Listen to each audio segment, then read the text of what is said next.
الحمد للہ وکفا والصلاة والسلام علی عباده الذین اصطفا خصوصا علی افضلهم وخاتم النبیین محمد الامین وعلی آلہ وصحبہ اجمعین اما بعد فقد قال اللہ تبارک وتعالی کما ورد فی سورة الزخرف اعوذ باللہ من الشیطان الرجیم بسم اللہ الرحمن الرحیم حامیم والکتاب المبین انا جعلناہ قرآنا عربیا لعلکم تعقلون وَإِنَّهُ فِي أُمِّ الْكِتَابِ لَدَيْنَا لَعَلِيٌّ حَكِيمٌ وقال تبارك وتعالى كما ورد في سورة الواقعة فلا أقسم بمواقع النجوم وإنه لقسم لو تعلمون عظيم إنه لقرآن كريم في كتاب مكنون لا يمسه إلا المطهرون تنزيل من رب العالمين وقال عز وجل كما ورد في آخر سورة الفجر بل هو قرآن مجيد في لوح محفوظ صدق الله العظيم رب اشرح لي صدري ويسر لي أمري واحلل عقدة من لساني يفقهوا قولي اللهم ربنا الہمنا رشدنا واعذنا من شرور انفسنا اللهم ارنا الحق حقا وارزقنا اتباعه وارنا الباطل باطلا وارزقنا اجتنابه اللهم ارحمنا بالقرآن العظيم واجعله لنا اماما ونورا وهدى ورحمة اللهم ذكرنا منه ما نسينا وعلمنا منه ما جهلنا وارزقنا تلاوته آناء الليل وآناء النهار واجعله لنا حجة يا رب العالمين آمین۔ آج شعبان معظم کی 28ویں شب ہے اور ہم ماہ رمضان مبارک کے دوران نماز تراویح کے ساتھ دورہ ترجمہ قرآن کی تمہید کے طور پر آج اور کل تعارف قرآن کے ضمن میں بعض چیزوں پر غور کریں گے تاکہ اثناء دورہ ترجمہ قرآن یہ چیزیں آپ کے ذہن میں ایک پس منظر کے طور پر موجود رہیں۔ رمضان مبارک میں نماز تراویح کے ساتھ دورہ ترجمہ قرآن کا جو سلسلہ ہم نے شروع کیا اب اسے 15 برس سے زائد ہو چکے ہیں۔ الحمدللہ کہ اس کا چرچا اب وسیع و عریض پیمانے پر ہو چکا ہے، نہ صرف اندرون ملک بیرون ملک بھی۔ اس دوران میں خود میں نے جہاں تک مجھے یاد پڑتا ہے کم سے کم 6 مرتبہ دورہ ترجمہ قرآن کی تکمیل کی سعادت حاصل کی ہے۔ 2 مرتبہ اس سے قبل کراچی میں، 3 مرتبہ لاہور میں، 1 مرتبہ ملتان میں، 1 مرتبہ ابوظہبی میں۔ اور اس سال جو میں اپنی اب ضعیفی اور اپنے علالت کے باوجود یہ ہمت کر رہا ہوں اس کا ایک خاص سبب ہے، اور وہ یہ کہ اللہ کے فضل و کرم سے بعض صورتیں ایسی پیدا ہوئیں کہ کیبل ٹی وی پر میرے ان دروس قرآن یا دورہ ترجمہ قرآن کے کیسٹ دکھائے گئے بھارت میں، اور وہیں سے یہ درخواست بھی موصول ہوئی کہ ہم چاہتے ہیں کہ اسے سیٹلائٹ پر ٹیلی کاسٹ کرائیں، لیکن اس کے لیے اس کی جو ریکارڈنگ ہے اس کا معیار بہتر ہونا چاہیے۔ تو اس ضرورت کو پورا کرنے کے لیے میں یہ ہمت کر رہا ہوں، اگرچہ اب جو بھی عمر کی سطح ہے ومن نعمرہ ننکسہ فی الخلق، میری یادداشت بھی اتنی شارپ نہیں رہی ہے جتنے پہلی تھی، استحضار جو کراس ریفرنسز کا ہے وہ بھی اب اتنا نہیں ہے جتنا کہ پہلے تھا، اور کبھی کبھی میری زبان لڑکھڑاتی بھی ہے، ان تمام معذوریوں کے باوجود اس ایک اہم ضرورت کے تحت میں نے یہ ارادہ کیا۔ میں خود بھی اللہ سے دعا کرتا ہوں، آپ بھی اللہ سے دعا فرمائیں کہ اس ارادے کی تکمیل ہو جائے اور اس سلسلے کو اللہ تعالیٰ اپنے کلام پاک کے پیغام اور علم اور حکمت کی ایک بڑے پیمانے پر پورے عالم انسانیت میں پھیلانے کا ذریعہ بنا دے۔ تعارف قرآن کے ضمن میں سب سے پہلی بات جو سمجھنے کی ہے وہ یہ کہ قرآن مجید کے بارے میں ہمارا اجمالی عقیدہ کیا ہے۔ یہ 3 جملوں پر مشتمل ہو سکتا ہے۔ ہمارے نزدیک قرآن اللہ کا کلام ہے جو محمد الرسول اللہ صلی اللہ علیہ وسلم پر نازل ہوا، اور تیسرے یہ کہ یہ مکمل محفوظ شکل میں موجود ہے بنوعاً، اس میں نہ کوئی تحریف ہوئی ہے نہ کوئی تبدیلی ہوئی ہے۔ یہ کم سے کم 3 اجزاء ہیں ہمارے عقیدے کے قرآن مجید کے بارے میں۔ لیکن اب اس کی کچھ علمی توضیحات۔ سب سے پہلے یہ کہ کلام ہونا، اس کا اللہ کا کلام ہونا، اس لیے کہ آپ کے علم میں ہے یہ تورات جو حضرت موسیٰ علیہ السلام کو دی گئی تھی وہ لکھی ہوئی شکل میں پتھر کی تختیوں پر لکھی ہوئی صورت میں دی گئی تھی، اور قرآن مجید کی تنزیل جو محمد رسول اللہ صلی اللہ علیہ وسلم پر ہوئی ہے وہ ایک مختلف صورت میں ہوئی ہے۔ اس کو قرآن مجید خود اللہ کا کلام قرار دیتا ہے۔ چنانچہ سورہ توبہ کی آیت ہے، آیت نمبر 6، وَإِنْ أَحَدٌ مِّنَ الْمُشْرِكِينَ اسْتَجَارَكَ فَأَجِرْهُ حَتَّى يَسْمَعَ كَلَامَ اللَّهِ ثُمَّ أَبْلِغْهُ مَأْمَنَهُ۔ جب ہجرت کے 9ویں سال آخری وارننگ دی گئی تھی مشرکین عرب کو کہ اب صرف تمہیں چند مہینے کی مہلت دی جا رہی ہے، اس دوران میں آخری فیصلہ کر لو اسلام قبول کرنا ہے یا نہیں، اس لیے کہ اس کے بعد مشرکین عرب کے لیے کوئی رعایت نہیں ہوگی، جو لوگ اسلام قبول نہیں کریں گے انہیں تہہ تیغ کر دیا جائے گا۔ فَإِذَا انْسَلَخَ الْأَشْهُرُ الْحُرُمُ فَاقْتُلُوا الْمُشْرِكِينَ حَيْثُ وَجَدتُّمُوهُمْ۔ جب یہ مہلت ختم ہو جائے تو ان مشرکین کا قتل عام کرو۔ اس کی وضاحت پھر جب سورہ توبہ ہم پڑھیں گے تو اس وقت یقیناً ذہن میں کچھ اشکالات آئیں گے، لیکن اس وقت اس ضمن میں تفصیلی بحث کا موقع نہیں۔ اب اس میں ایک استثناء رکھا گیا کہ ایک مشرک ہے، وہ چاہتا ہے کہ اتنا بڑا چیلنج جو ہمیں دے دیا گیا تو ہمیں موقع دیا جائے کہ ہم آئیں، آپ کے پاس بیٹھیں، کچھ دن رہیں، اللہ کا کلام سنیں، آپ کیا بات منوانا چاہتے ہیں، اس کے لیے کیا دلائل ہیں، اس کو اچھی طرح سمجھیں، اس کا ہمیں موقع ہونا چاہیے۔ اس کے لیے یہ آیت نازل ہوئی کہ وَإِنْ أَحَدٌ مِّنَ الْمُشْرِكِينَ اسْتَجَارَكَ، اے نبی اگر ان مشرکین میں سے کوئی شخص آپ سے پناہ طلب کرے فاجر، اسے پناہ دیجئے، حتیٰ یسمع کلام اللہ، یہاں تک کہ وہ اللہ کا کلام سن لے، ثم ابلغہ مأمنا، پھر یہ بھی نہیں کہ اسی وقت اسے کہا جائے کہ تم مانتے ہو یا نہیں مانتے، نہیں، پھر اسے اس کے امن کے مقام پر پہنچا دو۔ یہ جو آیت ہے اس میں لفظ کلیئر آ گیا کہ قرآن مجید اللہ کا کلام ہے۔ لیکن اب اسی تل کے اوٹ میں پہاڑ والا مسئلہ ہے، ٹپ آف آئس برگ، اس کے نیچے وہ کتنا بڑا تودا ہوتا ہے۔ کلام جو ہے اللہ تعالیٰ کی صفت ہے، اور یہ بڑا مسئلہ گہرا ہے، اور علم کلام کا ایک بڑا پیچیدہ مسئلہ ہے کہ ذات باری تعالیٰ اور اس کی صفات کے مابین کیا ربط و تعلق ہے۔ آیا صفات ذات کا جز ہیں، جزو لا ینفک ہیں، حصہ ہے، یا کچھ زائد بر ذات، جس کو علامہ اقبال نے ایک جگہ کہا ہے صفات ذات حق، حق سے جدا یا عین ذات۔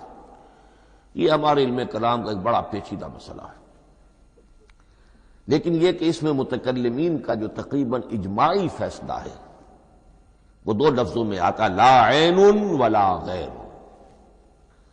اللہ کی صفات نہ تو اس کی ذات کا عین ہے نہ اس کی ذات سے غیر ہے. بہت پیچیدہ شکل ہے، اور یہ بھی اس وقت کا میرا موضوع نہیں ہے، میں صرف کسی اور موضوع کے لیے صرف حوالے دے رہا ہوں. بہرحال قرآن مجید کا جو تعلق ہے ذات باری تعالیٰ کے ساتھ، وہ اس مسئلے سے بخوبی واضح ہو جاتا ہے کہ چونکہ یہ اللہ تعالیٰ کی صفت ہے، اور صفت کو ہم یہ نہیں کہہ سکتے کہ وہ ذات باری تعالیٰ سے جدا ہے، یہ بھی نہیں کہہ سکتے کہ اس کی ذات کا جزو لا ینفک ہے.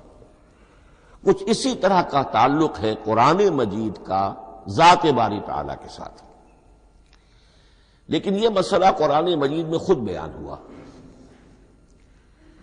اور سورہ حشر کی آیت میں تو یہ فرمایا گیا، اللہ تعالیٰ نے اپنے اس کلام کی عظمت کو یوں بیان کیا، وہ عظمت کما ہیا، جیسے کہ وہ فی الواقع ہے، اور جس کا کہ گویا کہ پورا ادراک ہمارے لیے اپنی بہت سی محدودیتوں کی وجہ سے ممکن نہیں ہے. لیکن ایک تمثیل کے پیرائے میں سمجھایا، لو انزلنا ھذا القرآن علی جبل لرأیتہ خاشعا متصدعا من خشیۃ اللہ وتلک الامثال نضربها للناس لعلهم یتفکرون. اگر ہم نے اس قرآن کو کسی پہاڑ پر اتار دیا ہوتا تو تم دیکھتے کہ وہ دب جاتا اور پھٹ جاتا اللہ کے خوف سے. اور یہ مثالیں ہیں جو ہم لوگوں کے لیے بیان کرتے ہیں تاکہ وہ غور کریں، تدبر کریں، سمجھیں. ما لا یدرک کلہ لا یترک کلہ، اگرچہ بتمام و کمال عظمت قرآن کا فہم ان کے لیے ممکن نہیں ہے، لیکن کسی درجے میں تو کچھ انعکاس اس کا ہو جائے، کچھ اندازہ ہو جائے، انسان اپنی ذہنی سطح کے اعتبار سے، اس کی مناسبت سے کسی درجے میں عظمت قرآن کا اندازہ کر لے، تو اللہ تعالیٰ کے ان الفاظ کو سامنے رکھے کہ لو انزلنا ھذا القرآن علی جبل لرأیتہ خاشعا متصدعا من خشیۃ اللہ. اب اس آیت کو سمجھنے کے لیے سورہ اعراف کی آیت نمبر 143 کو سمجھنا ہوگا، اسی اصول کے تحت کہ القرآن یفسر بعضہ بعضا، قرآن کا ایک حصہ دوسرے حصے کی تشریح کرتا ہے. وہاں یہ واقعہ بیان ہوا ہے کہ حضرت موسیٰ علیہ السلام کو جب اللہ تعالیٰ نے کوہ طور پر طلب فرمایا 30 راتوں کے لیے، جس میں بعد میں 10 کا اضافہ کر کے وہ ایک 40 رات کا ایک کورس بنا، دن رات. اس موقع پر جو مخاطبہ الہی، مکالمہ الہی سے مشرف ہوئے حضرت موسیٰ علیہ السلام، تو ان کی آتش شوق بھڑکی اور انہوں نے بڑی جرأت کر کے یہ درخواست کر دی، رب ارنی انظر الیک، پروردگار مجھے اپنا دیدار بھی عطا فرما، مجھے موقع عنایت فرما، میں تجھے دیکھ سکوں. یہ ان کی وہ آتش شوق کا مسئلہ ہے. لیکن جواب کیا ملا؟ لن ترانی، تو مجھے ہرگز نہیں دیکھ سکتے. ولکن انظر الی الجبل فإن استقر مکانہ فسوف ترانی. لیکن ظاہر بات ہے کہ حضرت موسیٰ علیہ السلام کو بات سمجھانے کے لیے کچھ مشاہدہ بھی کرانا تھا. فرمایا تم مجھے نہیں دیکھ سکتے، البتہ اس سامنے کے پہاڑ پر نگاہ جماؤ، ہم اس پر اپنی ایک تجلی ڈالیں گے. یہ اگلی الفاظ کے اندر وضاحت ہے، میں یہاں پہلے سے بیان کر رہا ہوں سمجھانے کے لیے. اگر وہ پہاڑ ہماری اس تجلی کو، تجلی کسے کہتے ہیں؟ جلا، روشنی.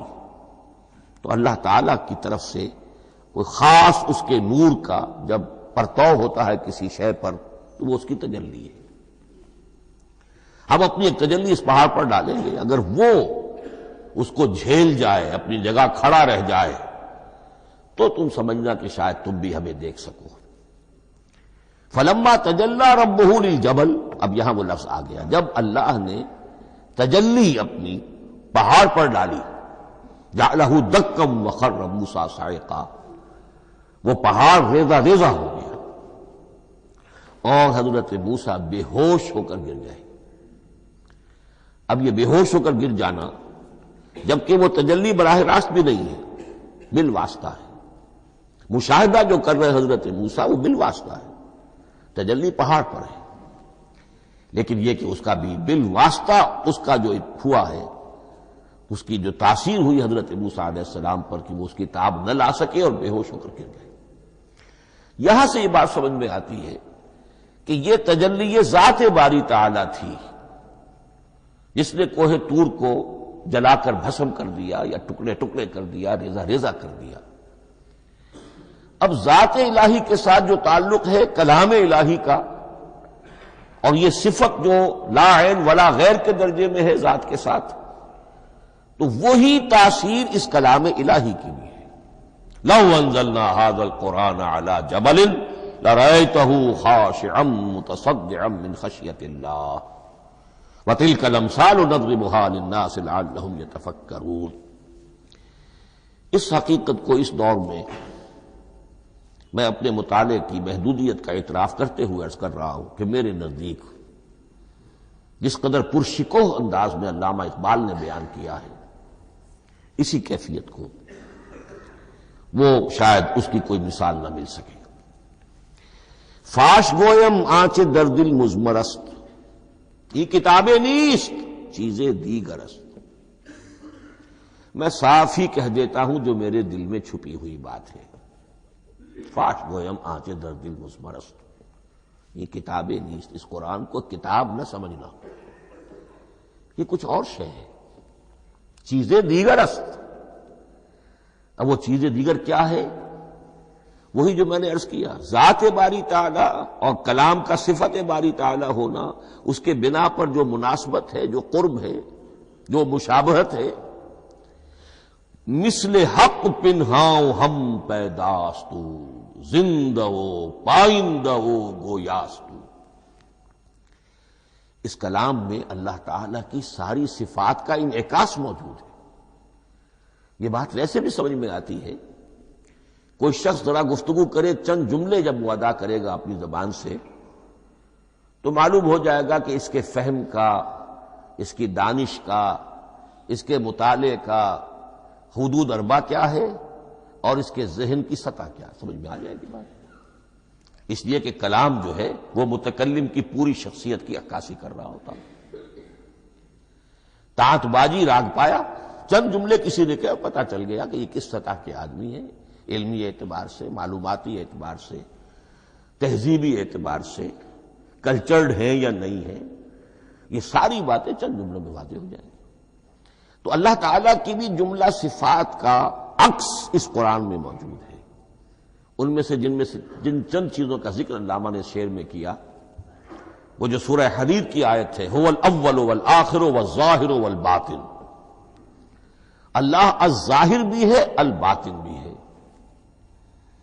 اتنا ظاہر کہ اس سے زیادہ ظاہر کوئی شے نہیں، اور اتنا باطن کہ اس سے زیادہ چھپی ہوئی کوئی شے نہیں۔ اسی لیے حضور سے جو منقول ہیں الفاظ کہ پروردگار انت الظاہر فلیس فوقک شیء وانت الباطن فلیس دونک شیء، یہی کیفیت قرآن کی ہے۔ مثل حق پنہاں ہم پیداستو، پنہاں بھی ہے ظاہر بھی ہے، جیسے ذات باری تعالی اور جیسے اللہ تعالیٰ کی شان ہے جو آیت الکرسی کے شروع میں آئی، الحی القیوم۔ مثل حق پنہاؤ ہم پیداستو، زندہ ہو پائندہ ہو گویاستو۔ یہ قرآن جو ہے اللہ تعالیٰ کی صفات کا ایک عکس اپنے اندر رکھتا ہے۔ اس سے ذرا آگے چلیے، کلام کے بارے میں۔ اب کلام الہی ظاہر بات ہے کہ صفت ہے، اور صفت قدیم ہے۔ اللہ کی صفات حادث نہیں ہے، اللہ کی ذات بھی قدیم ہمیشہ سے ہے، اور اس کی صفات بھی قدیم ہمیشہ سے۔ اور یہ جو کلام الہی ہے، ظاہر بات ہے کہ یہ جو ہماری زبان کے حروف و اصوات ہیں، کلام الہی تو ان سے منزہ ہے، مبرہ ہے، ماورا ہے، اعلیٰ ہے، عرفہ ہے۔ ہماری زبانوں کے حروف و اصوات، الفابیٹس جگہ جگہ تبدیل ہو جائیں گے، انگریزی کے کچھ اور ہیں، اردو کے کچھ اور ہیں، عربی کے کچھ اور ہیں۔ کلام الہی ان تمام سے آگاہ، عرفہ، منزہ اور مبرہ ہے۔ یہ کلام الہی جب بھی نازل ہوا ہے، ظاہر بات ہے حضرت موسیٰ پر اگر کتاب اتاری گئی وہ بھی علم الہی سے آئی، لیکن وہ عبرانی زبان میں آئی۔ حضرت عیسیٰ علیہ السلام پر انجیل اتاری گئی، ہم یقین سے نہیں کہہ سکتے، دو میں سے کسی ایک زبان میں اتاری گئی ہوگی، یا عبرانی ہوگی، اس لیے کہ شام کے جس علاقے میں، فلسطین کے جس علاقے میں ان کی پیدائش ہوئی اور جہاں وہ دعوت و تبلیغ کے لیے گھومتے رہے، اس کے عوام کی زبان تھی آرامی اور خواص کی زبان تھی عبرانی، ہیبریو۔ تو یا تو وہ بھی تورات کی طرح عبرانی ہی میں نازل ہوئی تھی یا آرامی میں ہوگی، لیکن اب کوئی نسخہ نہ ہیبریو کا، کوئی قدیم نسخہ دنیا میں موجود ہے، نہ آرامی کا۔ جو سب سے پرانا نسخہ ملتا ہے انجیل کا وہ اس کا ترجمہ ہے، لیٹن زبان کا ترجمہ ہے یا گریک ترجمہ ہے، اصل کوئی نہیں۔ بہرحال جب وہ کلام الہی محمد الرسول اللہ پر نازل ہوا، اب اس نے حروف و اصوات کا وہ جامہ پہنا کہ جو عربی زبان کے ہیں۔ یہی وجہ دیکھیے، میں نے جو آیت سورہ حامیم، یہ جو سلسلہ سور ہے اس میں سے سورہ زخرف کی آیت جو میں نے آپ کو سنائی، حامیم والکتاب المبین انا جعلناہ قرآنا عربیا لعلکم تعقلون، ہم نے بنا دیا ہے اپنے اس کلام کو قرآن عربی، اس کو عربی حروف و اصوات کا جامہ ہم نے پہنا دیا ہے، انا جعلناہ قرآنا عربیا لعلکم تعقلون، کہ چونکہ مخاطب اول جو قوم تھی امیین، ان کی زبان عربی تھی، لعلکم تعقلون، تاکہ تم اس کو سمجھ سکو۔ اب اس سے آگے چلیے، اصل قرآن مجید کے 3 مقامات سے معلوم ہوتا ہے، اصل قرآن اللہ کے پاس ہے۔ یہ قرآن جو ہمارے پاس ہے، مصحف عثمان رضی اللہ تعالی عنہ، یہ اس قرآن کی مصدقہ نقل ہے۔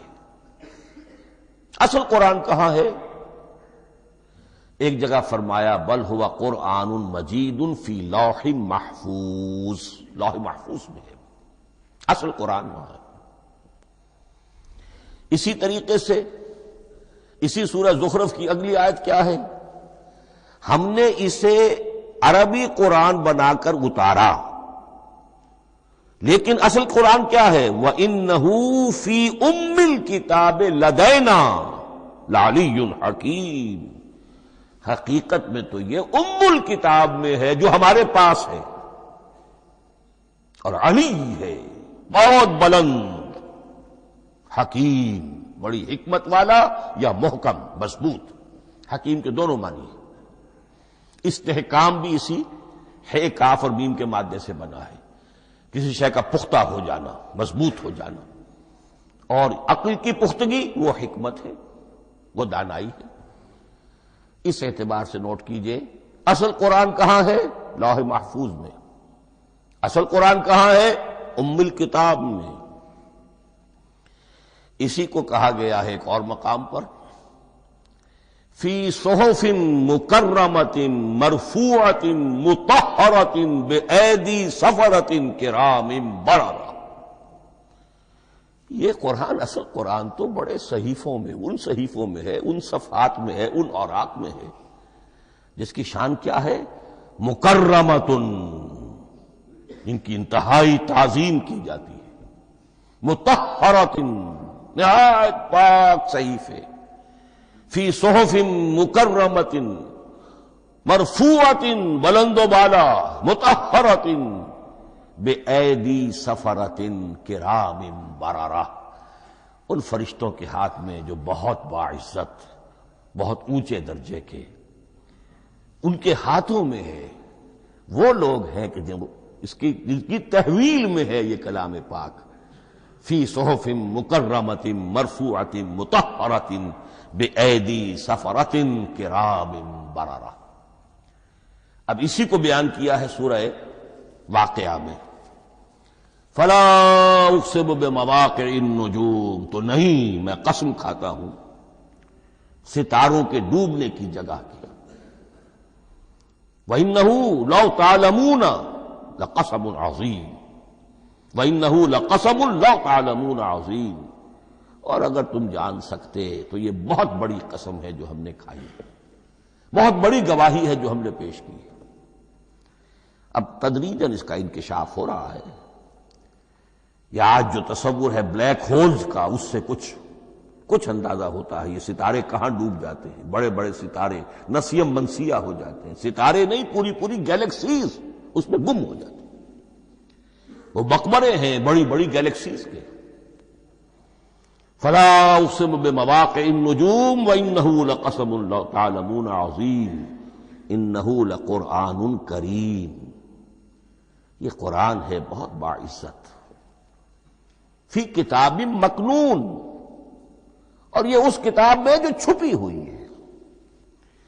یہ لؤلؤ مکنون کا لفظ آتا ہے قرآن مجید میں، جیسے موتی ہوتے ہیں انہیں چھپا کر رکھا جاتا ہے ڈبیوں میں، مخملی ڈبیوں کے اندر موتیوں کو، اسی طریقے سے فی کتاب مکنون لا یمسہ الا المطہرون، وہ صحیفے بھی بہت مطہرہ تھے اور ان کو چھو نہیں سکتے مگر وہی جو انتہائی پاک ہیں، ملائکہ مقربین، جن کے قریب سے بھی ہو کر معصیت یا گناہ کا کوئی تصور تک نہیں گزر سکتا، وہ ہیں جو اس کو چھوتے ہیں، ان کے ہاتھوں میں ہے، ان کی تحویل میں ہے۔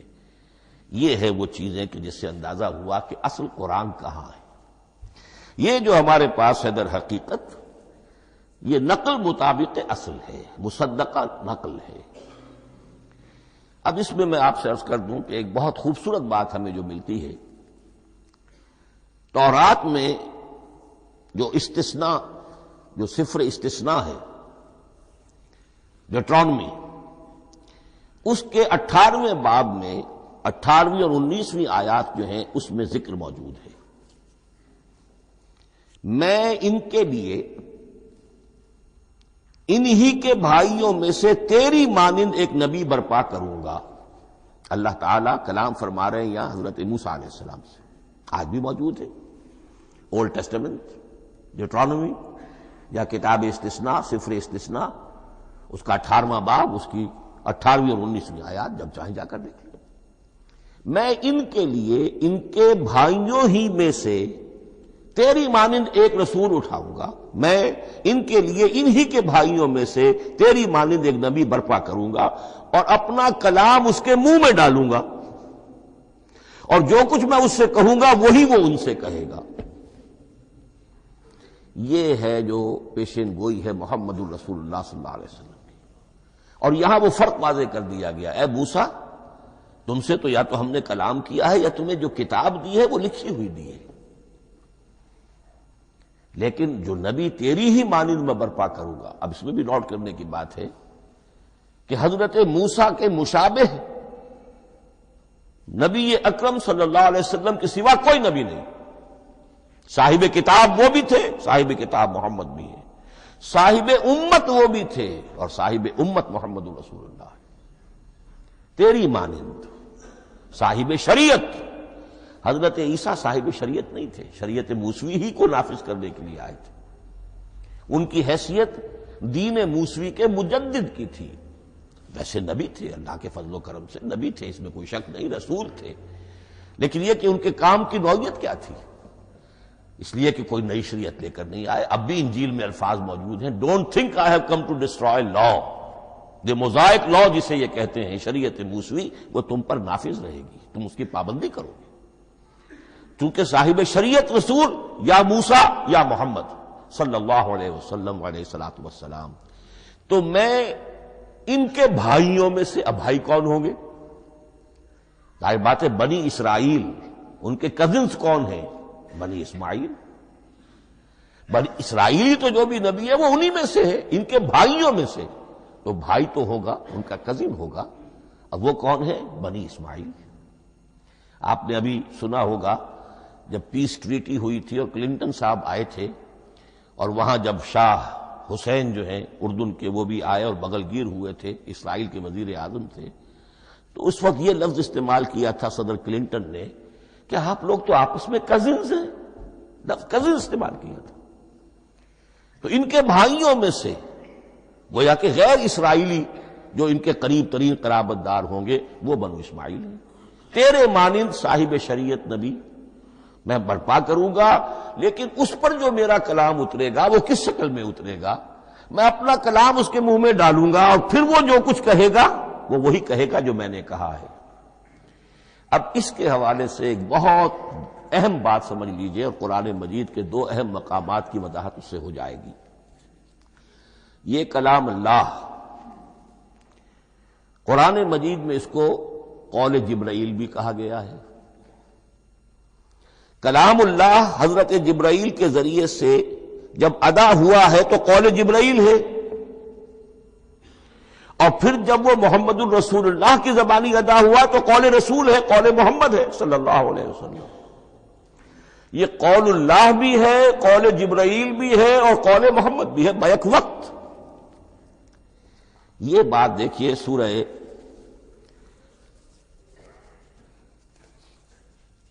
اذا السماء انفجرت، اس میں یہ سورت جو الفاظ آئے ہیں انہ لقول رسول کریم، سورت تکویر اذا الشمس کورت، انہ لقول رسول کریم ذی قوت عند ذی العرش مکین مطاع ثم امین وما صاحبکم بمجنون. یہ یہاں پر حضرت جبرائیل کا ذکر ہو رہا ہے. وما ہوا بقول شیطان الرجیم، محمد تک اس قرآن کو لانے والا تو وہ بلند پائے کا فرشتہ ہے، یہ کوئی شیطان رجیم نہیں ہے. اس لیے کہ مکے والوں نے کہہ دیا تھا ہو سکتا ہے کوئی بدروح آئی ہو محمد پر اور اس بدروح نے کوئی الٹی سیدھی بات سکھا دی ہو. نہیں، انہ لقول رسول کریم، یہاں رسول کریم کون ہے؟ حضرت جبرائیل. انہ لقول رسول کریم ذی قوت عند ذی العرش مکین، بڑی قوت والا اور جس کا بڑا اونچا مقام اور مرتبہ ہے عرش والے کے قریب. ذی قوت عند ذی العرش مکین مطاع ثم امین، وہ فرشتوں کے مطاع ہیں، فرشتے ان کی اطاعت کرتے ہیں، فرشتوں کے سردار ہیں، اور پھر ساتھ ہی پورے امین ہیں. جبرائیل امین یہ ہم لفظ استعمال کرتے ہیں. اور اس کے بعد آگے جا کے فرمایا وما ہوا بقول شیطان الرجیم، یہ کسی شیطان رجیم کا قول نہیں ہے. اب یہاں اس سورہ تکویر میں قرآن کو قول جبرائیل قرار دیا گیا. لیکن سورۃ الحاقہ میں چلیے، اس کے آخر میں آتا ہے انہ لقول رسول کریم وما ہوا بقول شاعر قلیلا ما تؤمنون ولا بقول کاہن قلیلا ما تذکرون تنزیل من رب العالمین. یہاں اب رسول کریم سے مراد محمد الرسول اللہ صلی اللہ علیہ وسلم. یہ کسی شاعر کا قول نہیں ہے، کسی کاہن کا قول نہیں ہے، یعنی جس کے زبانی یہ قرآن لوگوں کے سامنے آ رہا ہے. جبرائیل کا قول ہو کر تو محمد پر نازل ہوا صلی اللہ علیہ وسلم، لیکن اب لوگوں کے سامنے وہ قول محمد بن کر آ رہا. انہ لقول رسول کریم وما ہوا بقول شاعر قلیلا ما تؤمنون ولا بقول کاہن قلیلا ما تذکرون تنزیل من رب العالمین. تو قرآن مجید کلام اللہ ہے، پھر وہ قول جبرائیل بنا جب جبرائیل نے آ کر محمد کو سنایا، اور پھر وہ قول محمد بنا جب محمد کی زبان مبارک سے لوگوں نے اسے سنا، اہل عرب نے سنا، اور پھر وہ بات پھیلتی چلی گئی. اب آخری بحث اس موضوع پر جو ہے وہ یہ ہے، کلام الہی کی 3 صورتیں ہیں جو قرآن مجید میں سورہ شورى کی آیت نمبر 51 میں بیان ہوئی ہے. وما كان لبشر ان يكلمه اللہ، کسی بشر، کسی انسان کی یہ حیثیت نہیں ہے، مقام نہیں ہے کہ اللہ اس سے کلام کرے. یہ نہیں کہا کہ اللہ کے لیے ممکن نہیں ہے، نہیں، اللہ کے لیے تو ہر شے ممکن ہے، لیکن کسی بشر کا یہ مقام نہیں ہے کہ اللہ اس سے کلام کرے. مخلوق ہے، بشر ہے. ما کان لبشر ان یکلمہ اللہ الا اب 3 شکلیں آئیں، الا وحیا او من وراء حجاب او یرسل رسولا فیوحی باذنہ ما یشاء انہ علی حکیم. 3 صورتیں ہیں کلام الہی کی. یا تو براہ راست اللہ وحی کرتا ہے بغیر کسی فرشتے کی درمیان میں ذریعہ بنائے ہوئے، اسی کا نام الہام ہے، اسی کا نام تحدیث ہے۔ یہ غیر نبی کے ساتھ بھی ہوتا ہے۔ حضور نے فرمایا ہر نبی کی امت میں محدث ہوتے تھے جن سے اللہ کلام کرتا تھا، اور میری امت کا محدث عمر ہے رضی اللہ تعالی عنہ۔ محدث، محدث نہیں، محدث کے معنی ہے علم حدیث کا ماہر۔ امام بخاری محدث ہیں، امام مسلم محدث ہیں۔ محدث تحدیث سے مفعول بنا جس سے بات کی جاتی ہے، محدث۔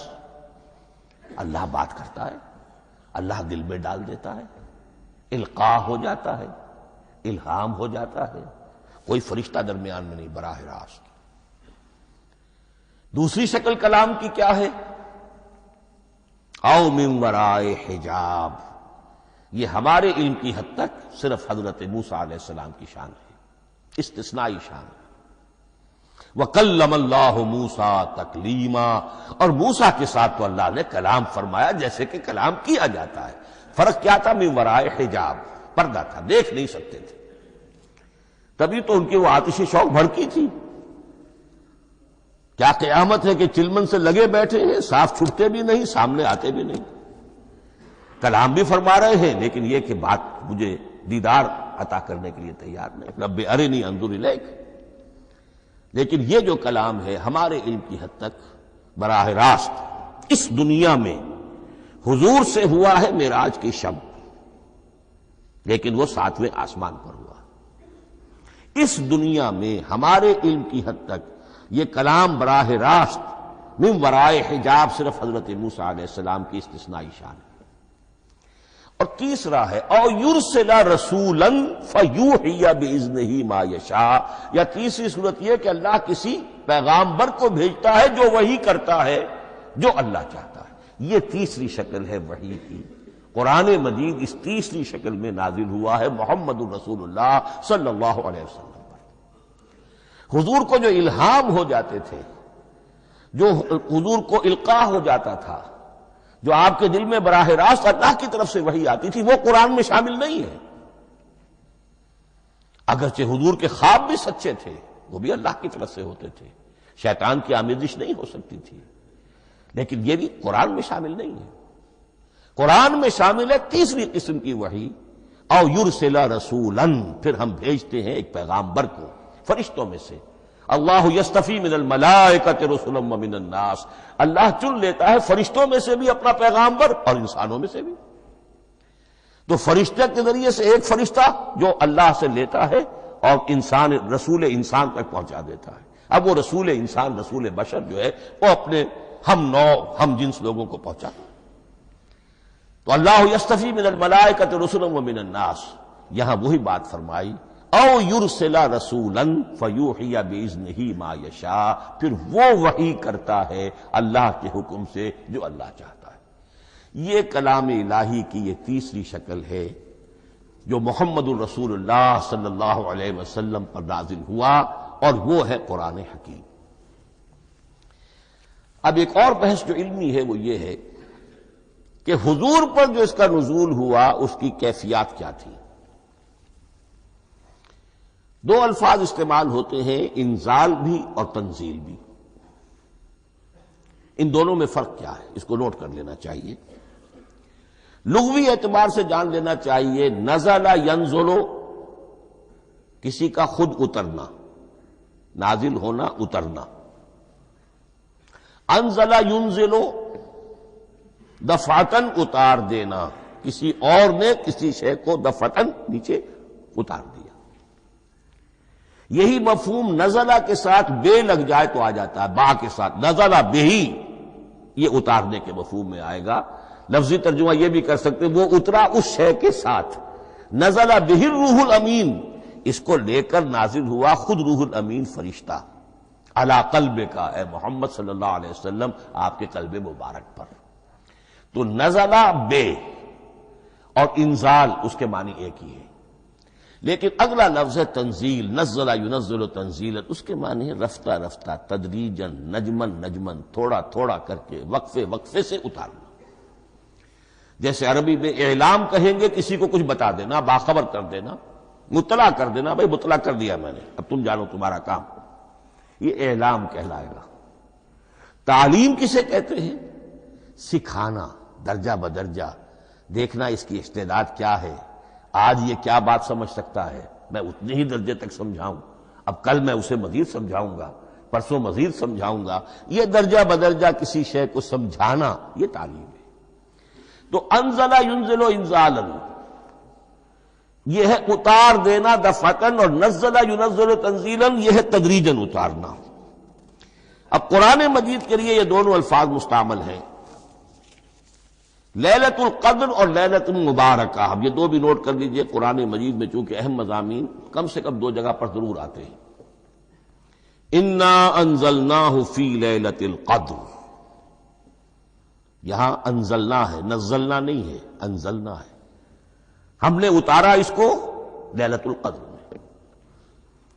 اور باقی صورت تو آپ کو یاد ہوگی، وما ادراک ما لیلۃ القدر، لیلۃ القدر خیر من الف شہر، تنزل الملائکۃ والروح فیہا باذن ربہم من کل امر، سلام ہی حتی مطلع الفجر۔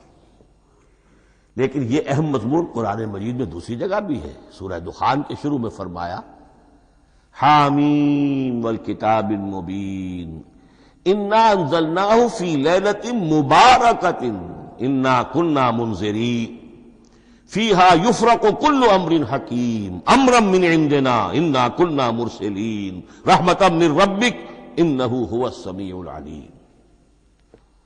یہ لیلۃ المبارکہ ہے، ایک ہی ہے، لیلۃ القدر اور لیلۃ المبارکہ، ان دونوں کے لیے وہی انزلنا کا لفظ آیا۔ لیکن یہ کہ سابقہ کتابوں کے اعتبار سے قرآن مجید کا فرق واضح کیا گیا ہے، مثلا سورہ نساء کی آیت نمبر 136 بہت نمایاں ہے، بہت نمایاں۔ وہاں فرمایا گیا یا ایھا الذین آمنوا آمنوا باللہ ورسولہ والکتاب الذی نزل علی رسولہ والکتاب الذی انزل من قبل۔ اے ایمان کے دعوے دارو، حقیقتاً ایمان لاؤ، ایسے ایمان لاؤ جیسے ایمان لانے کا حق ہے، اللہ پر بھی اور اس کے رسول پر بھی، اور اس کتاب پر بھی جو اللہ نے اپنے رسول پر نازل فرمائی، اور اس کتاب پر بھی جو اللہ نے پہلے نازل فرمائی۔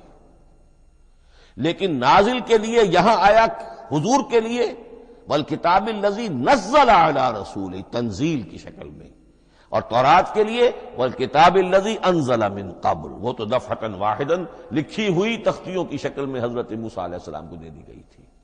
تو یا ایھا الذین آمنوا آمنوا باللہ ورسولہ والکتاب الذی نزل علی رسولہ والکتاب الذی انزل من قبل۔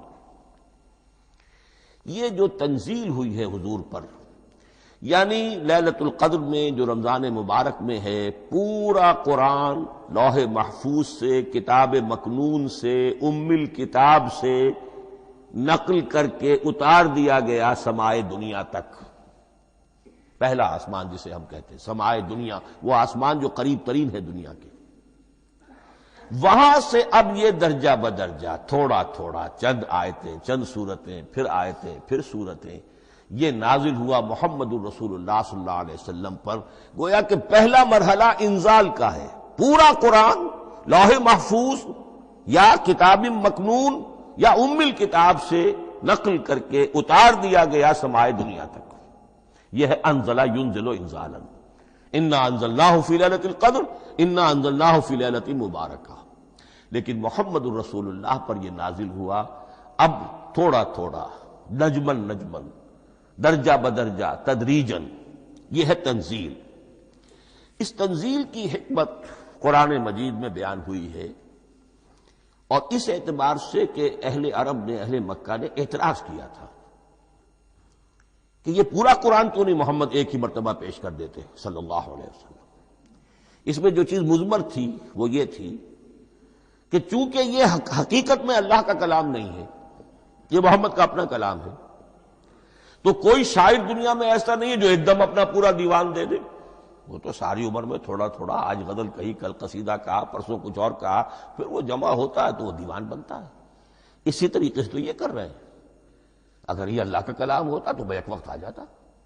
یہ تو ذرا محنت کرتے ہیں، کچھ اس کے اندر اس کو اپنی محنت سے کوشش کر کے کچھ موضوع کرتے ہیں، کلمات، الفاظ، اور اس طریقے سے رفتہ رفتہ لے کر آ رہے ہیں۔ اس لیے ان کا اعتراض نقل ہوا ہے یہ وقال الذين كفروا لولا نزل عليه القرآن جملة واحدة، انہوں نے کیوں نہیں اترا یہ قرآن پورا کا پورا ایک ہی بار؟ یہ اعتراض تھا۔ اس اعتراض کے جو جوابات دیے گئے ہیں وہ نوٹ کیجئے کہ لوگوں کے حق میں یہ مفید ہے، یہ پورے قرآن کا تحمل ایک وقت میں کر نہیں سکتے۔ یہ پورا قرآن تو ایک ہی مرتبہ اگر پہاڑ پر بھی اتار دیا جاتا تو وہ پھٹ جاتا، دب جاتا۔ وَقُرْآنًا فَرَقْنَاهُ لِتَقْرَأَهُ عَلَى النَّاسِ عَلَى مُكْثٍ وَنَزَّلْنَاهُ تَنزِيلًا، سورہ بنی اسرائیل آیت 106۔ یہ وہ قرآن ہے جس نے ہم نے جس کو ٹکڑے ٹکڑے کر کے، فرق نہ ہو، فرق توڑ دینا، تھوڑا تھوڑا کر کے ہم نے کر دیا، لِتَقْرَأَهُ عَلَى النَّاسِ عَلَى مُكْثٍ، تاکہ آپ اسے پڑھ کر سنائے لوگوں کو وقفے وقفے سے، تاکہ وہ سہار سکیں، سنبھال سکیں، برداشت کر سکیں۔ وَنَزَّلْنَاهُ تَنزِيلًا، اسی وجہ سے ہم نے اسے نازل کیا ہے بطرز تنزیل، بطرز انزال نہیں، بطرز تنزیل۔ وَقُرْآنًا فَرَقْنَاهُ لِتَقْرَأَهُ عَلَى النَّاسِ عَلَى مُكْثٍ وَنَزَّلْنَاهُ تَنزِيلًا۔ ایک حکمت تو ہو گئی عوام کے لیے، ایک حکمت خود رسول کے لیے صلی اللہ علیہ وسلم۔ كَذَلِكَ لِنُثَبِّتَ بِهِ فُؤَادَكَ وَرَتَّلْنَاهُ تَرْتِيلًا۔ اب ذرا نوٹ کیجئے، قلب محمدی کے لیے بھی اس پورے کلام کا ایک دم سہار آسان کام نہیں تھا۔ یہ اس لیے، یہ اسی سورہ الفرقان کی جو آیت کا میں نے ایک حصہ آپ کو سنا دیا تھا، اسی کے اندر اس کا جواب آیا ہے، اسی آیت میں، آیت نمبر 32 ہے یہ سورہ فرقان کی۔ وقال الذين كفروا لولا نزل عليه القرآن جملة واحدة، یہ اعتراض ہے۔ جواب کیا ہے؟ كذلك لنثبت به فؤادك، ہم نے یہ اس لیے کیا ہے نبی کہ اس کے ذریعے سے آپ کے دل کو ٹھہراؤ اور جماؤ عطا کرے، یہ ایک دم اس کا اتر جانا۔ انا سنلقی علیک قولا ثقیلا، بڑا بھاری بوجھ ہے، ناقابل برداشت ہے، تاکہ رفتہ رفتہ آپ کا دل، اس کے اندر تقویت بڑھتی چلی جائے، اس کے اندر اور اس کا تحمل جو ہے اس کی صلاحیت بڑھتی چلی جائے۔ کذالک لنثبت بہ فؤادک ورتلناہ ترتیلا، اسی لیے ہم نے تھوڑا تھوڑا کر کے نازل کیا ہے۔ ولا یاتونک بمثل الا جئناک بالحق واحسن تفسیرا، ساتھ ہی فرمایا کہ یہ لوگ جو بھی اعتراض کریں گے ہم اس کا جواب بھی اور بہترین تعویل بھی آپ کو دے دیں گے۔ اب اگلی بحث یہ ہے، یہ قرآن کب اور کہاں نازل ہوا؟ یہ عام معلوماتی شے ہے، اس میں کوئی پیچیدگی نہیں ہے، لیکن اس کی اہمیت ہے، بہت ضروری ہے، وہ میں انشاءاللہ اگلی بحث میں جبکہ قرآن کے سمجھنے کے جو اصول ہیں ان کو بیان کروں گا تو وضاحت سے بات آئے گی۔ یہ کہ یہ عام معلوماتی ایک ہمارے ذہن میں خاکہ رہنا چاہیے، زمان و مکان کا کیا رشتہ ہے قرآن کے ساتھ۔ قرآن نازل کب ہوا؟ ہمارا چونکہ عام طور پر جو معمول ہے، ہم تو جو کرسچن ایرا ہے اس کے حوالے سے ہمارے ذہن کے اندر سارا حساب کتاب ہے، تو سن 610 عیسوی سے لے کر 632 عیسوی تک شمسی حساب سے 22 سالوں میں قرآن نازل ہوا ہے۔ 571 حضور کی ولادت کا سال ہے، 571 عیسوی۔ 610 میں آپ 39 سال کے ہوئے، لیکن قمری حساب سے 40 کے ہو چکے۔ 610 میں قرآن کی تنزیل شروع ہوئی اور 632 میں آپ کا انتقال ہوا۔ 22 برس زمانی اعتبار سے نقشہ ذہن میں رکھیے، اور اسے ہم اگر دوسرے حساب سے کہیں گے تو عام الفیل، وہ جو ابرہہ آیا تھا بیت اللہ کو ڈھانے کے لیے، وہ سال عربوں میں بہت مشہور ہو گیا تھا، اور وہی سال حضور کی ولادت کا ہے، تو عام الفیل ہی میں حضور کی ولادت ہوئی، لہذا 40 عام الفیل میں قرآن مجید کا نزول شروع ہوا، اور 11 ہجری تک یہ 23 برس بنتے ہیں قمری حساب سے۔ ایک رائے یہ بھی ہے کہ قرآن کا نزول 20 برس میں ہوا ہے، اور اس میں وضاحت یہ ہے کہ پہلے 3 سال اللہ تعالی نے ایک فرشتے کو حضرت اسرافیل علیہ السلام کو مامور کیا تھا حضور کی تعلیم پر۔ دنیاوی اعتبار سے حضور نے کوئی تعلیم حاصل نہیں کی، آپ امی تھے، آپ نے دنیاوی اعتبار سے کسی کے سامنے زانو تلمس طے نہیں کیا، کہیں کوئی تعلیم حاصل نہیں کی، کہیں کوئی تحصیل علم نہیں کیا، لیکن اللہ تعالیٰ نے علمہ شدید القوا، اللہ تعالیٰ نے جو کچھ انہیں سکھایا ہے، جو علم انہیں عطا کیا ہے، تو ایک روایت یہ ہے کہ 3 برس تک، اور اس کے بعد پھر قرآن نازل ہونا شروع ہوا تو 20 برس تک قرآن نازل ہوا۔ لیکن وہ لوگ بھی مانتے ہیں کہ سورہ علق کی آیتیں نازل ہو چکی تھی، پھر 3 برس کا وقفہ ہے۔ سورہ علق کی آیتیں کیا ہے؟ جو پہلی وحی ہے، اقرا بسم ربک الذی خلق خلق الانسان من علق اقرا وربک الاکرم الذی علم بالقلم علم الانسان ما لم یعلم، گویا کہ بسم اللہ ہو رہی ہے محمد الرسول اللہ صلی اللہ علیہ وسلم کی تعلیم کی۔ اور جن گھرانوں میں یہ رواج ابھی تک چل رہا ہو، بسم اللہ بچوں کی کراتے ہیں، ایک تقریب کی شکل میں منعقد کرتے ہیں، ہمارے ہاں یہ رواج تھا، اب ہم چھوڑ چکے ہیں، کہ جو تقریب بھی حضور کی اور صحابہ کی زندگیوں سے ثابت نہ ہو، ہمیں کوشش کرنی چاہیے کہ ان تقریبات کا سلسلہ منقطع کریں۔ ما انا علیہ واصحابی، ہماری تقریبات جو ہیں وہ بس وہیں تک محدود رہنی چاہیے۔ بہرحال وہ جو ایک چلتی ہے روایت، 4 سال 4 مہینے 4 دن کا بچہ یا بچی ہو تو بسم اللہ یہی آیتیں پڑھی جاتی ہیں، پڑھ تو نہیں سکتا، انگلی رکھ کر پڑھانے والا کوئی عالم دین بیٹھ جاتا ہے سامنے، وہ نہا دھو کر بچہ یا بچی بیٹھی ہوئی ہے، اور اس کو اقرا بسم ربک الذی خلق خلق الانسان من علق اقرا وربک الاکرم الذی علم بالقلم علم الانسان ما لم یعلم۔ اب اس میں تو سارا پڑھنے پر زور ہے، حصول علم پر زور ہے، کسی تبلیغ کا حکم ہی نہیں، ابھی رسالت کا کوئی تذکرہ کچھ بھی نہیں، اس میں تو قیامت کا بھی کوئی ذکر نہیں۔ اب اس کے بعد روایت یہ ہے کہ 3 برس تک پھر حضرت اسرافیل دن رات حضور کے ساتھ رہے ہیں اور آپ کی تعلیم ہوئی ہے، اور پھر 3 برس کے بعد پھر وحی کا سلسلہ شروع ہوا ہے، واللہ عالم۔ لیکن یہ کہ جب سورہ اقرا نازل ہو چکی ہے، اس کی 5 آیتیں، تو وہ 3 برس بھی اس کا وقفہ شمار ہوں گے، زمانہ نزول پھر وہی 23 برس رہے گا۔ اسی کے ساتھ میں نے عرض کیا تھا کہ دوسری بات یہ کہاں نازل ہوا قرآن۔ ایک لفظ میں تو یہ سمجھ لیجئے یہ حجاز میں نازل ہوا۔ حجاز جزیرہ نماء عرب کا ایک خاص حصہ ہے، پہاڑی سلسلہ، یوں سمجھ لیجئے، اس کو ذہن میں رکھیے۔ جزیرہ نماء عرب جو ہے وہ شمال سے جنوب کی طرف چوڑا ہوتا جاتا ہے، شمال میں شام اور عراق کی طرف جاتا ہے تو وہ تنگ ہے، پھر نیچے چوڑا ہو رہا ہے۔ اس کا جو مغربی ساحل ہے، جس پر جدہ کی بندرگاہ بھی ہے، ینبو کی بھی ہے، اس کے کہیں وہ ایک میدان شروع ہوتا ہے ساحل سے، کہیں وہ بہت مختصر ہے، کہیں خاصا چوڑا ہے، اس کو کہتے ہیں تہامہ۔ پھر ایک پہاڑی سلسلہ ہے، اس کو کہتے ہیں حجاز۔ یہ پہاڑی سلسلہ جو ہے اس کے بعد جو ہے وہ نجد کہلاتا ہے، وہ سطح مرتفع ہے، پلیشو۔ تو یہ 3 حصے ہیں جزیرہ نماء عرب کے جغرافیائی اعتبار سے، اور حجاز کہتے بھی ہیں پردے کو، حاجزن، پردہ جو 2 چیزوں کے درمیان حائل ہو جائے۔ تو یوں سمجھیے کہ یہ فلیٹ ہے نجد کا، اور یہ فلیٹ ہے میدان، یہ ہے تہامہ کا، اور درمیان میں یہ پہاڑی سلسلہ کھڑا ہوا ہے، تو یہ گویا کہ ان دونوں کو جدا کر رہا، یہ حجاز ہے۔ اس حجاز ہی کا شہر مکہ ہے، اس حجاز ہی کا شہر مدینہ ہے، اس حجاز ہی کا شہر طائف ہے، اس حجاز ہی کی آخری ٹپ سمجھ لیجئے تبوک ہے۔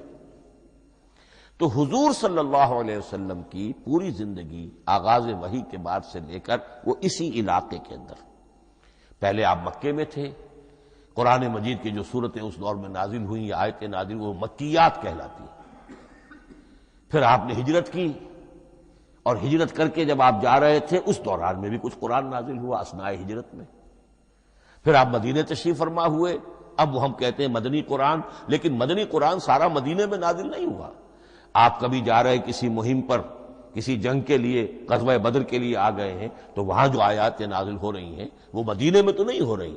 براڈ تقسیم تو یہی ہے، مکی مدنی. ہجرت سے قبل جو کچھ نازل ہوا وہ مکی، ہجرت کے بعد جو کچھ نازل ہوا وہ مدنی.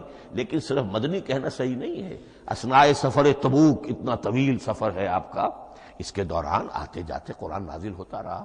لیکن یہ بات نوٹ کر لیجئے کہ پورا قرآن حجاز ہی میں نازل ہوا ہے. یہ تمام شہر، یہ تمام علاقہ حجاز کہلاتا ہے. ایک اور بحث جو ہم اسی اپنی پہلی نشست میں مکمل انشاءاللہ کر لیں گے وہ ہے محفوظیت قرآن کی بحث. میں نے عرض کیا تھا کہ 3 چیزوں پر ہمارا عقیدہ مشتمل ہے. یہ اللہ کا کلام ہے، نمبر 1.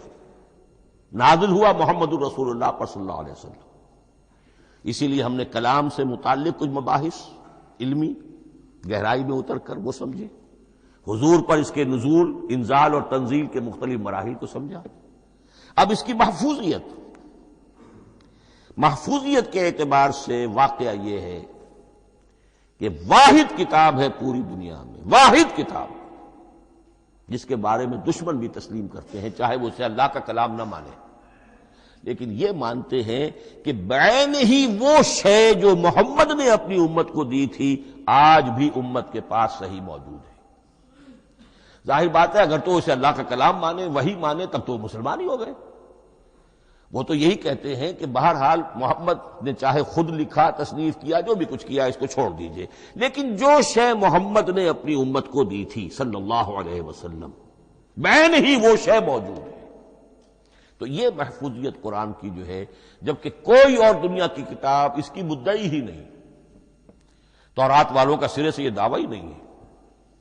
وہ تورات تو گم ہو گئی تھی نبوکدنضر کے حملے کے وقت، اس کے بعد سے دنیا میں تورات کا وجود نہیں ہے. اور پھر 100 برس کے بعد اپنی یادداشتوں سے مرتب کی ہے یہ تورات جو آج ہمارے سامنے ہے. انجیل کا جیسا کہ میں عرض کر چکا ہوں کوئی نسخہ جو ہے نہ عبرانی کا موجود ہے نہ آرامی زبان کا ہے. دنیا کی کوئی کتاب نہیں جو دعویٰ کر سکتی ہو. یہ قرآن جو شروع ہوتا ہے ذالک الکتاب لا ریب فیہ، یہ دعویٰ دنیا کی کسی اور کتاب نے خود کیا بھی نہیں. اس کی بھی جس قدر پرشکوہ الفاظ میں علامہ اقبال نے اس کی ترجمانی کی ہے انہی کا حصہ ہے. حرف اورا ریب نئے، تبدیل نئے، آیش شرمندہ تعویل نئے. اس قرآن کے کسی حرف میں کوئی تحریف ہو جانا نہیں، امکان ہی نہیں. قطعی طور پر کسی لفظ کا بدل دیا جانا نہیں. حرف اورا ریب نئے، تبدیل نئے، اس میں کسی کا شک پر مبنی ہونا نہیں. آیش شرمندہ تعویل نئے. اس کی آیت کوئی بھی ایسی نہیں جسے تروڑا مروڑا جا سکے. یہ اپنی حفاظت خود کرتی ہے. لا یاتیہ الباطل من بین یدیہ ولا من خلفہ، حامیم السجدہ کی آیت نمبر 42. اس پر باطل حملہ آور ہو ہی نہیں سکتا. انا نحن نزلنا الذکر وانا لہ لحافظون، ہم ہی نے یہ الذکر نازل کیا ہے اور ہم ہی اس کی حفاظت کرنے والے. جہاں تک پہلے ٹکڑے کا تعلق ہے اس آیت مبارکہ کا، اس میں تو تورات بھی آئے گی. تورات کس نے نازل کی؟ اللہ نے نازل کی. انجیل کس نے نازل کی؟ اللہ نے نازل کی. انا انزلنا التوراۃ فیہا ھدی ونور، یہ سورہ مائدہ میں الفاظ ہیں. انجیل کے بارے میں بھی ہم نے انجیل عطا کی عیسیٰ کو، فیہ ھدی ونور. لیکن یہ کہ انا نحن نزلنا الذکر، اس کو اس قدر تاکید کے ساتھ کہہ کر وانا لہ لحافظون، اور ہم ہی اس کے محافظ ہیں. لیکن اس موضوع پر اہم ترین مقام جو ہے قرآن مجید کا وہ سورہ قیامہ کی یہ آیات ہے. لا تحرک بہ لسانک لتعجل بہ. جب قرآن نازل ہوتا تھا حضور جلدی جلدی زبان کو حرکت دیتے تھے، یاد کر لیں، مبادا کہیں بھول جاؤں، مبادا کوئی لفظ جو ہے تبدیل ہو جائے. یہ مشقت جو آپ جھیل رہے تھے اس سے اللہ نے روک دیا از راہ شفقت اور محبت. لا تحرک بہ لسانک لتعجل بہ ان علینا جمعہ وقرآنہ، ہمارے ذمے ہے اس کو جمع کر دینا، آپ کے سینے میں جمع کر دیں گے اس کو. اور صرف جمع کرنا نہیں، قرآن ترتیب. قرآن ہوتا ہے پڑھا جاتا ترتیب سے. یعنی ترتیب نزولی، یہ بعد میں ہماری علیحدہ بحث بھی آئے گی کہ ترتیب نزولی اور ہے، ترتیب مصحف اور ہے، یہ ترتیب بھی ہم کروا دیں گے، یہ بھی ہمارے ذمہ ہے۔ ان علینا جمعہ وقرآنہ فاذا قرأناہ فاتبع قرآنہ، پھر جب ہم جس ترتیب سے پھر آپ کو پڑھائیں اسی ترتیب کی پیروی کیجیے۔ یہ جو ہے کہ قرآن کا جمع اور تدوین، یہ بھی اللہ تعالیٰ نے اس کی ضمانت لی، اور اس کی ترتیب بھی اللہ تعالیٰ ہی کی ضمانت سے ہے۔ اس اعتبار سے محفوظیت قرآن کے یہ دونوں پہلو ہمارے سامنے رہنے چاہیے۔ بارک اللہ لی ولکم فی القرآن العظیم ونفعنی وإیاکم بالآیات والذکر الحکیم۔